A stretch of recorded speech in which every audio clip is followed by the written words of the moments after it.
We aspire to create a broad-based movement that will create so much pressure that the governments launch negotiations on a new international treaty to prohibit weapon systems that would select and engage targets without meaningful human control. A machine is not a moral anything. It's a machine. So allowing machines to, in theory, through algorithms, decide what they will target and what they will attack is one of the huge reasons why we consider it to be crossing the Rubicon, and grossly unethical and immoral. Machines should be in the service of human beings. Human beings should not be in the service of machines. Killer robots, as I understand how they would like to see them, with perhaps one pilot overseeing a swarm of 100 fighter jets, how could that one human being possibly control what those weapons do? It is totally impossible. Meaningful human control means that a human being is making the target and control the target and kill decision, period. If we allow autonomous weapons to deploy and select and engage with their own targets, we will see disproportionate false fatalities, error rates with people of color, people with disabilities, anybody who has been excluded from the training sets by virtue of the builder's own inherent bias. And I don't think that we as a community, as a global international community, want to disproportionately target vulnerable communities, especially under the guise of authoritarian regimes. In my experience at a computer vision startup where I was for about 2 years, I can tell you firsthand that these algorithms find new and spectacular ways to fail. And in so many ways, they do it such that humans just simply can't understand what went wrong, what they need to do to correct it, or how to fix the problems.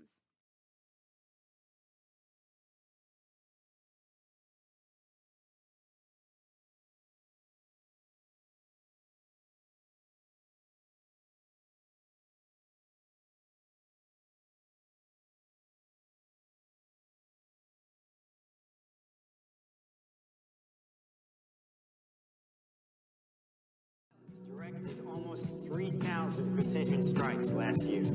We're super proud of it. It allows you to separate the bad guys from the good. It's a big deal. But we have something much bigger.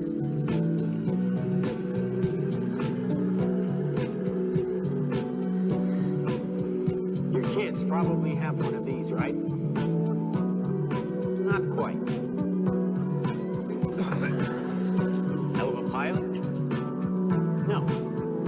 That skill is all AI. It's flying itself. Its processor can react 100 times faster than a human. The stochastic motion is an anti-sniper feature.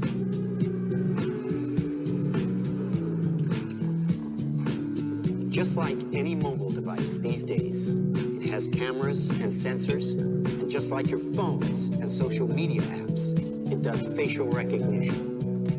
Inside here is 3 grams of shaped explosive.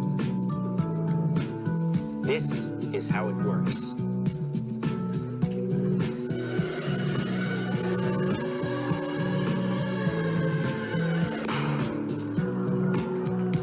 Did you see that? That little bang is enough to penetrate the skull and destroy the contents.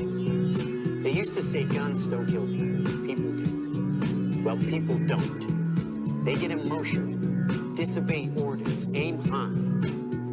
Let's watch the weapons make the decisions. Now, trust me, these were all bad guys. Now, that is an airstrike of surgical precision. It's one of a range of products. Trained as a team, they can penetrate buildings, cars, trains, evade people, bullets, pretty much any countermeasure. They cannot be stopped. Now, I said this was big. Why? Because we are thinking big. Watch. A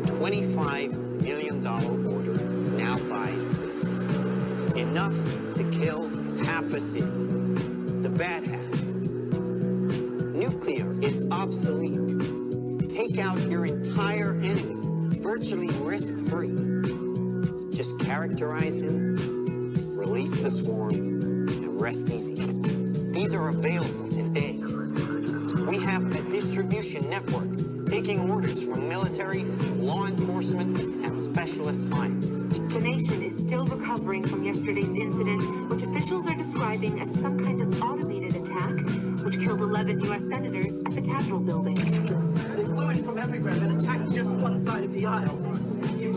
People were screaming. You can see high windows, very small, precisely punctured to gain entry to the building. What did you do for the victim? I just did what I could for you.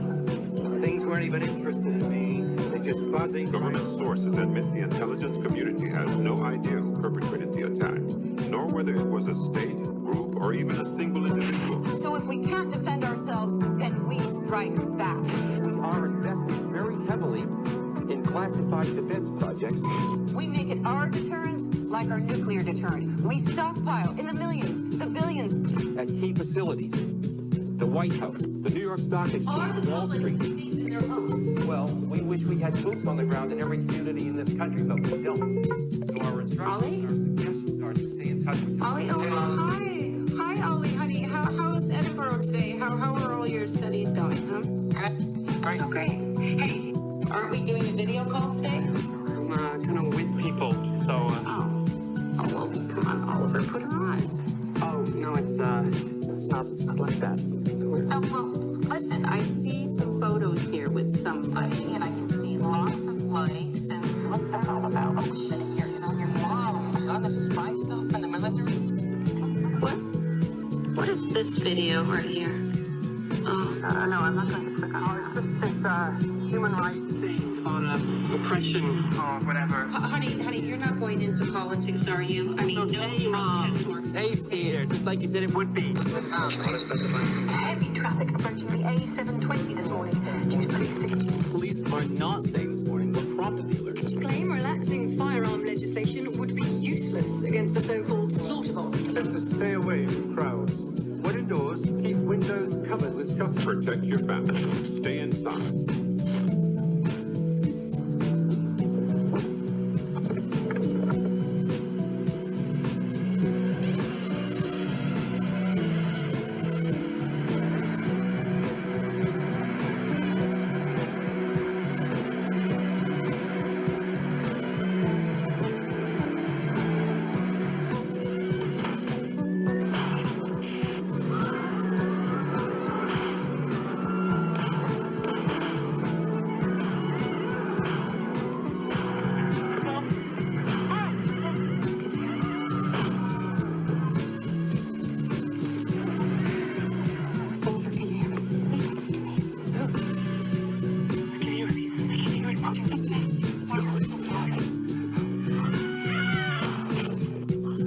Authorities are still struggling to make sense of an attack on university campuses worldwide, which targeted some students and not others. The search for a motive is apparently turning to... Who done this?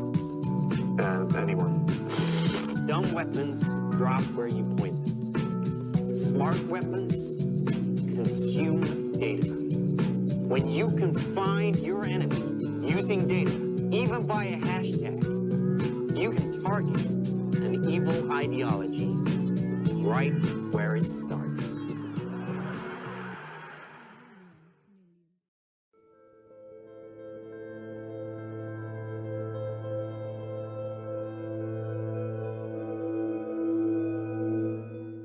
Science fiction has seeped into science reality this week, as a robotics company showed off its sniper rifle-equipped Robo-Dog at the Association of the U.S. Army's annual convention in Washington, D.C.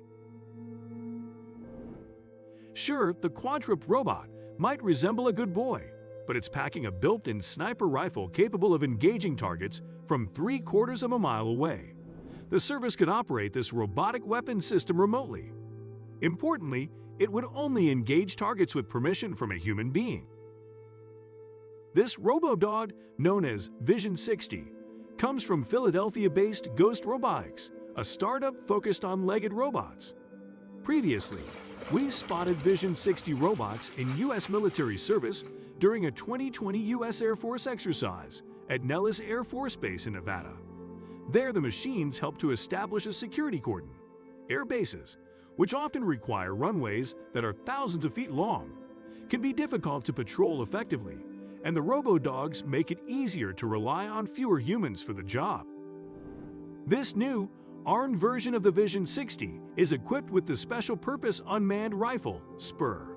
It's a 10-shot rifle chambered in a 6.5mm Creedmoor, a new, medium-caliber, high-velocity, long-range precision round. The Creedmoor is known in shooting circles for having a relatively flat ballistic trajectory, making it more of a hit-what-you-see round at longer ranges than older cartridges like the .308 Winchester. The robot's human controller is in charge of SPUR, a 30x electro-optical thermal scope, assists in the weapon's target acquisition and aiming. The Vision 60 looks a lot like Spot, the internet-famous robo-dog from Waltham, Massachusetts-based Boston Dynamics. Both quadruped robots were involved in the September 2020 exercise at Nellis Air Force Base. The similarities don't stop there, either. Both can climb staircases, navigate complicated terrain, and right themselves if they fall over. Vision 60 and Spot each have a maximum payload of 31 pounds. The two robots have the same top speed of 5.24 feet per second, but Ghost Robotics claims Vision 60 will eventually gain the ability to sprint at 9.84 feet per second, or 6.71 miles per hour. Vision 60 is capable of remote-controlled or autonomous operation. In remote-controlled mode, a human operator would select a target and then open fire. However, current U.S. military policy on autonomous systems prohibits automatic target engagement.